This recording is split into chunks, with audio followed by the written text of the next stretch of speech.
আসসালামু আলাইকুম। আমাদের আজকের ক্লাসে আপনাদের সবাইকে স্বাগতম। আজকে আমাদের 25তম দিন। 25তম দিনে আমরা বয়েজের যে বাকি অংশটুকু ছিল, অর্থাৎ গত ক্লাসের পরবর্তী অংশ, সেইটুকু পড়ব। তার আগে আমরা একটা চমৎকার প্রবাদ পড়ে নিব। প্রবাদের মাধ্যমে আমাদের ক্লাসটি শুরু করব। প্রবাদটি আপনাদের লাইফের সাথে অত্যন্ত ওতপ্রোতভাবে জড়িত।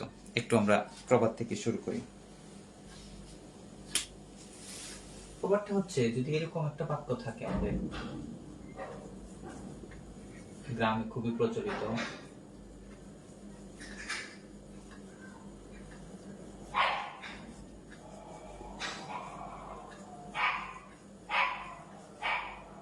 শব্দটা জুতা মানে জোড়া, মানে জুড়ে দেয়া। ঘোড়ার আগে গাড়ি জোতা। ব্যাপারটা এরকম যে সাধারণত ঘোড়ার গাড়ি যখন চলে, ঘোড়া গাড়ির আগে থাকে আর গাড়ি পিছনে থাকে। ঘোড়ার আগে গাড়ি জোতা মানে জুড়ে দেওয়া হচ্ছে যে গাড়িটাকে যদি সামনে দেন, ঘোড়া আর গাড়িটাকে টানতে পারে না, এই টাইপ প্রবাদটা, অর্থাৎ উল্টা কাজের ক্ষেত্রে বোঝানো হয়। এটার ইংরেজি যদি আমরা করতে যাই, এটার চমৎকার একটা ইংরেজি হচ্ছে to put the cart before the horse। একটা ওয়ার্ড মিনিং আমরা বলে দিই। কার্ট হচ্ছে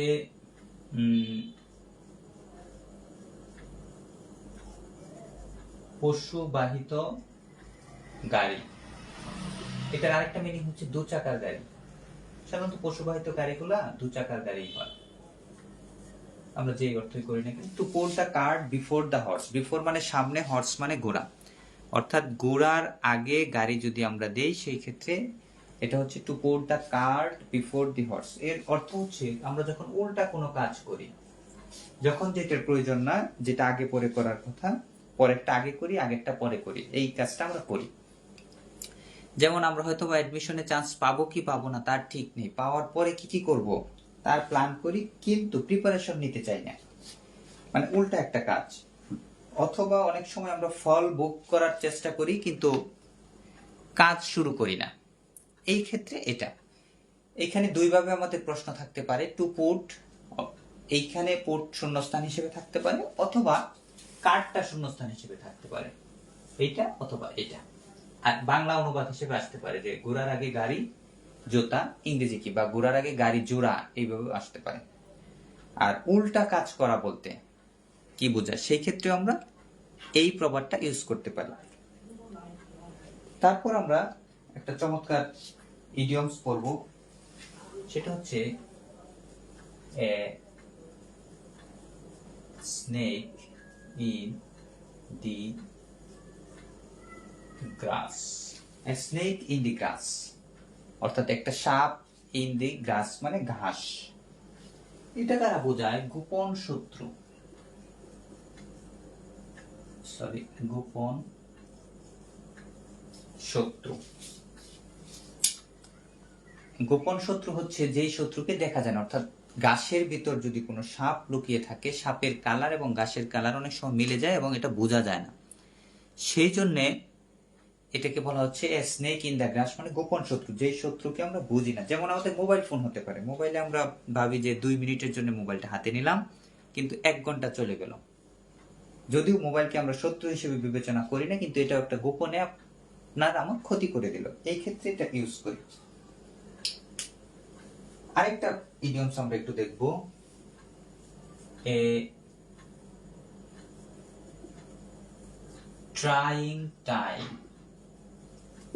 এ ট্রাইং টাইম, ট্রাই মানে চেষ্টা করা, টাইম মানে সময়। এ ট্রাইং টাইম অর্থ হচ্ছে চেষ্টা করার যে সময়, এটাকে সাধারণত কঠিন সময় হিসেবে বিবেচনা করা হয়। যেমন আপনারা এখন স্টুডেন্ট লাইফে আছেন, এই যে প্রস্তুতির যে সময়টা, এটা হচ্ছে ট্রাইং টাইম, আপনার জন্য কঠিন সময়। প্রস্তুতি যত ভালো হবে, আপনার এক্সাম তত ভালো হবে। আর যদি প্রস্তুতি খারাপ হয়, এক্সাম বা ফলাফল খারাপ হবে। ট্রাইং টাইম মানে হচ্ছে কঠিন সময়। যদি ইংরেজিটা মিলে ট্রাই মানে চেষ্টা করা, চেষ্টা করার সময়টাই হচ্ছে সবচেয়ে কঠিন সময়, প্র্যাকটিসটাই সবচেয়ে দুরূহ আমাদের কাছে। যত প্র্যাকটিস ভালো হবে এক্সাম তত ভালো হবে।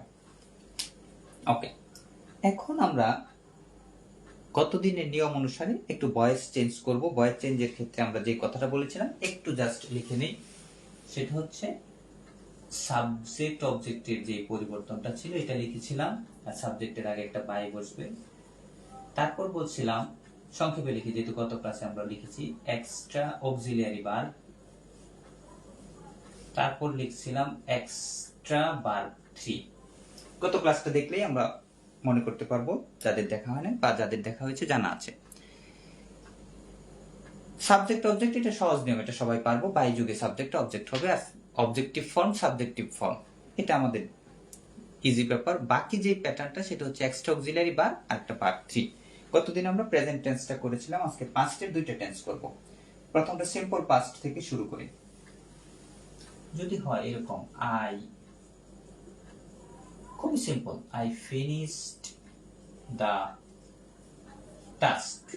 যদি বাক্যটা আমরা খেয়াল করি, ফিনিশড ভার্ব 2, এটা যেহেতু ভার্ব 2 এটা হচ্ছে past indefinite tense, subject plus verb 2, এইটুকু আমরা জানি। এখন আমরা এটাকে চেঞ্জ করব।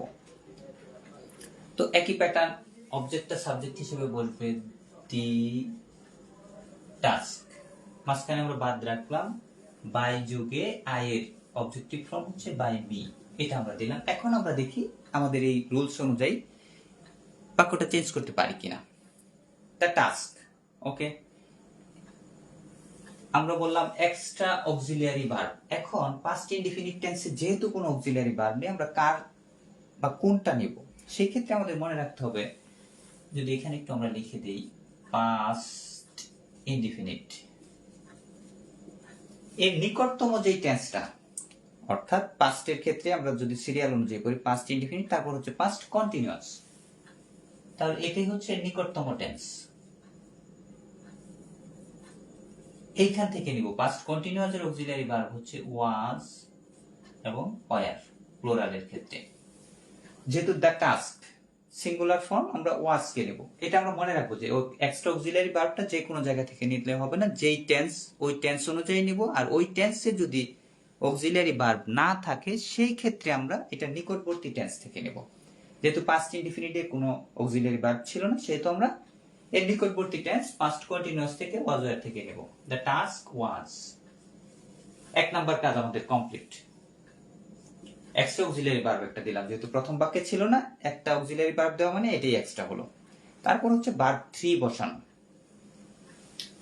আমরা জানি ফিনিশ হচ্ছে ভার্ব 1, ফিনিশড ভার্ব 3 হচ্ছে ফিনিশড, তাহলে এটাই আমরা বসাবো। The task was finished by B, এটাই হচ্ছে আমাদের আনসার। আমাদের পরীক্ষায় সাধারণত থাকবে এই অংশটা থাকবে না, না থেকে ফিনিশ শব্দটা দেওয়া থাকবে, তখন আমাদের আইডেন্টিফাই করে লিখতে হবে যে এখানে আমরা কি বসাবো। এটাই আমাদের এক্সামে মূলত আসবে, যে ভার্বের ক্ষেত্রটা বিশেষ করে আসে, সাবজেক্ট অবজেক্টের যে পরিবর্তন এটা সাধারণত আসে না। তারপরও আমরা ক্লিয়ার ভাবে জেনে রাখবো। এখন আমরা পাস্ট কন্টিনিউয়াস টেন্সের একটা বাক্য করব। এই অংশটুকু থাক, আমরা নিচে লিখি they were painting, past continuous tense. They subject, were হচ্ছে অক্সিলিয়ারি ভার্ব, পেইন্টিং ভার্বের সাথে আইএনজি। দি কার, এর বাংলা হচ্ছে একটা গাড়ি যেটাকে তারা কালার করতে ছিল, অর্থাৎ কোন একটা গাড়ি তারা কালার করতে ছিল, এই বাক্যটাকে আমরা চেঞ্জ করব। তো আমরা একটু সাজাই। প্রথম হচ্ছে এটা হচ্ছে অবজেক্ট, কারণ কি পেইন্টিং করছিল, কি দ্বারা প্রশ্ন যদি আমরা করি, এটার উত্তর হচ্ছে দি কার, তাহলে দি কারটা হচ্ছে অবজেক্ট, এটা আমরা সাবজেক্ট হিসেবে নিব।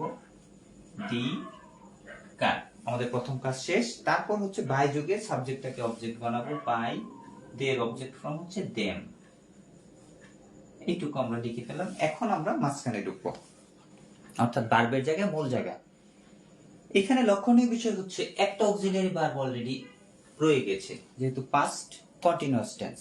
এখন আমরা এইটার অক্সিলারি ভার্বটা আগে দিব, তারপর এক্সট্রা একটা দেব। দে ছিল এই জন্য প্লুরাল, ওয়ার ছিল, দি কার যেহেতু এই জন্য আমরা ওয়াজ ইউজ করব, কারণ সিঙ্গুলার জন্য ওয়াজ ইউজ করলাম, দি কার ওয়াজ। তারপর কথা হচ্ছে এক্সট্রা অক্সিলারি ভার্ব দেব। একটা যেহেতু এই বাক্যে ছিল, একটা তো আমরা ইউজ করলাম, এটা ওয়ান। এখন আমরা এক্সট্রা অক্সিলারি ভার্ব বসাবো। তো গত ক্লাসে আমরা করেছিলাম অক্সিলারি ভার্বগুলিকে আমরা এমিজারকে সাধারণত বি ভার্ব বলি। এইটাই এখানে এক্সট্রা হিসেবে বসবে, কারণ একটা ওয়াজ যেহেতু বসছে, আরেকটা তো আমরা ওয়াজ বসাতে পারি না, সেজন্য একটা বি বসালাম। দি কার ওয়াজ বি, এই পর্যন্ত আমরা ঠিক করলাম। তারপর যে কাজটা আমাদের করতে হবে, এই যে পেইন্টিং শব্দটা, এটার ভার্ব 3 বসাবো, যেহেতু এইখানে আমাদের সূত্র অনুযায়ী পেইন্টেড, এটা হচ্ছে ভার্ব 3। এক্সট্রা অক্সিলারি ভার্ব 3 বসালাম। আমাদের বাক্য শেষ, একটু কাজ বাকি আছে।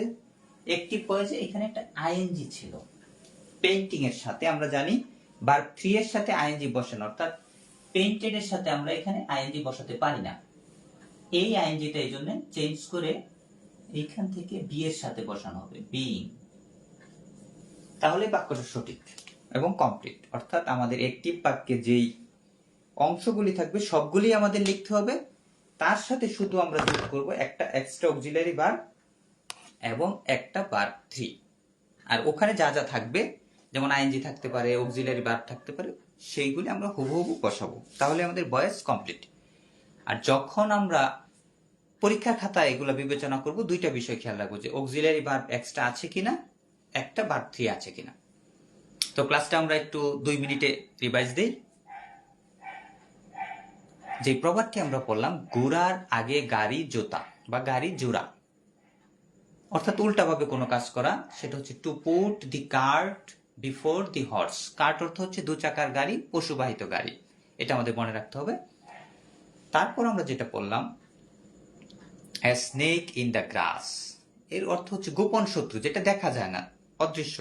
সাপ সাধারণত প্রিন্টেড হয় এবং গাছে যদি লুকিয়ে থাকে টের পাওয়া যায় না। 2 নম্বর যে ইডিয়মসটা আমরা পড়লাম, সেটা হচ্ছে ট্রাইং টাইম। ট্রাইং টাইম হচ্ছে কঠিন সময়। এগুলিতে আমরা বাক্য রচনা করতে হবে। যেই নোটটা আমরা করব, একটা একটা বাক্য রচনা করে যদি রাখি, তাহলে আমাদের দীর্ঘদিন মনে থাকবে। তারপর আমরা ভয়েস চেঞ্জ, গত দিনের ধারাবাহিকতায় আমরা ভয়েস চেঞ্জে যাচ্ছি। নিয়মগুলা ছিল একটা অক্সিলারি ভার্ব এক্সট্রা, একটা ভার্ব 3। প্রথমে আমরা পাস্ট ইনডিফিনিট টেন্সে গেলাম, I finished the task. The টাস্কে সাবজেক্ট করলাম, আই কে বাই সহকারে মি বসালাম। মাঝখানে যেটা, যেহেতু এই বাক্যে অক্সিলারি ভার্ব এক্সট্রা দিতে হবে এবং ইনডিফিনিট টেন্সে কোনো অক্সিলারি ভার্ব নেই, আমরা এর কাছাকাছি টেন্স অর্থাৎ পাস্ট কন্টিনিউয়াস থেকে অক্সিলারি ভার্ব নিয়ে আসলাম। এটা কর্জা করেও আনতে পারেন, ধার করেও আনতে পারেন। দি টাস্ক যেহেতু সিঙ্গুলার, ওয়াজ ইউজ করলাম। আর ফিনিশড ভার্বটা, ভার্ব 3 হচ্ছে ফিনিশড, একই ফর্ম, এটা আমরা ইউজ করলাম। বাক্য কমপ্লিট। এখন আমরা সর্বশেষ যে বাক্যটা করলাম, past continuous tense, they were painting the car. এটা সবচেয়ে লক্ষণীয়, এখান থেকে প্রশ্ন আসে যা কনফিউজিং।